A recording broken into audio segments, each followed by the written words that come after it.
గుత్తంటే గుత్త తీసుకుంటే చేను ఈ బాధ పల్లేకుండా అక్కడ ఏడే తీసుకుంటే నేను గుత్తకు ఏ ఎగసాట్లు పడాలను ఇంకా ఏదో పైకి వచ్చాను నేను తీసుకుంటే శనగ చేను 10 ఎకరాలు తీసుకుంటే ఇట్లా అయిపోయా.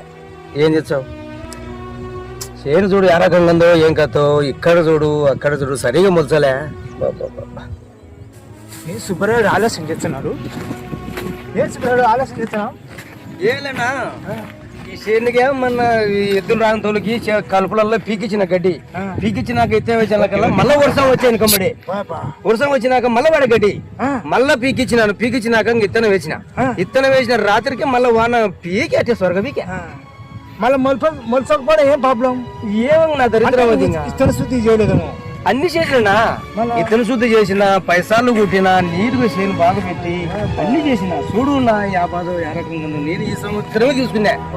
ఏదోలే ఒక 10 ఎకరాలు తీసుకుంటే చూడు సగం ఇట్లా మొలిచే సగం ఈ ఒళ్ళకి ఎట్టుంది అసలుకి ఒళ్ళ గురువు మొలచాలే. అడిగినావా ఏమన్నా చూచరా అని ఇంటే నేను ఏం అడగలేను. ఆయన ఏమడుతా ఏమో తగ్గించిన మేలే కదా మనకు. తగ్గించుకో నాకు ఇమ్మంటాడు. ఆయనకి ఏం పదం లేదా ఏం లేదు. ఏమో మనం సన్నోళ్ళం కదా, నష్టపోతాం మనం. ఊరికే పని చేసుకునే బాధలే వ్యవసాయం చేసేదాన్ని. సర్లేనైతే వద్దు ఈ పని, వద్దు ఈ పని. ఏం ఆశ ఉంటే మందిలో మిరప నాడుతుంటే మనం ఏదో శనగ నాటుకుంది శనగ పోసుకుంటే అట్లా. సరే ఏడు మార్కో. సరే సర్లేనైతే నేనే వాళ్ళ దగ్గర శనగలు ఏమన్నా వాళ్ళు అడుగుతాయి పని అని